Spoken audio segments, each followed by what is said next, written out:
To you now, U.S. investigators have learned that the hackers actually stole the computer credentials of a system administrator to get access to Sony's computer system.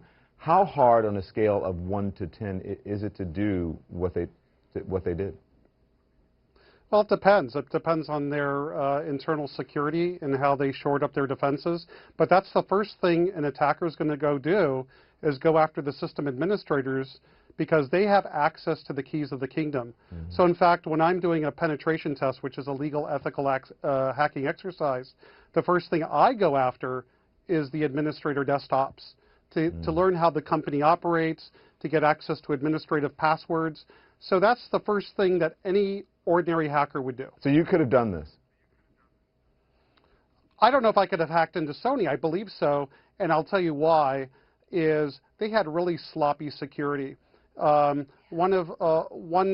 individual that works for the press shared some files with me, and I learned that the CEO, Michael Linton, his password to access the domain and his email was Sony ML, his initials, followed by number 3. Which is really a bad password. 1, 2, 3, right? 4, the other right? Thing, yeah. it's better than 1, 2, 3, 4, 5, 6. Right. But the other issue was when the hackers released information they've pilfered from Sony, it contained files that contained all the administrative passwords in plain ordinary text files. Goodness. So that means if a hacker got administrative rights, they're going to be able to get access to everything. So, Juliette, I saw you shaking your head in agreement that you thought that their security was pretty lax. But I had to ask you. Absolutely. Because he actually talked about that. But I want to ask you about this. You remember the attacker said, you don't want to do this. It's going to be, make sure you remember September 11th. Do you think that that threat was credible?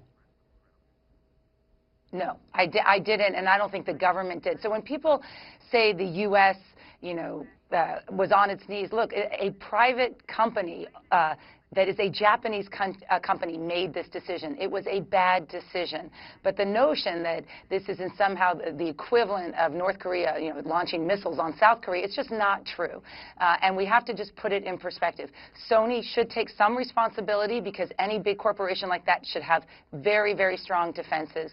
And I think, obviously, there will be consequences, and we don't know what they look like. But I think while this is bad and will have consequences on sort of freedom of speech in the future, we should be careful with our language, because we don't want to ratchet up something that can be cured by something less than calling it war. Kevin, what can companies do to prevent hacks like this in the future? You mentioned, the password 1, 2, 3, 4, 5, 6, basically. What can companies do? Layered defenses. We really need a good security industry that can come up with better, innovative security products to help companies like Sony. And what I also learned about Sony is there was an internal memorandum that discussed their security monitoring procedures. Mm-hmm. And it mentioned in this memorandum that there were points in Sony's network that were not being monitored because of misconfiguration and mismanagement. Wow. And this went up this particular memorandum went all the way up to upper management, and then they gave, orders to, resolve this.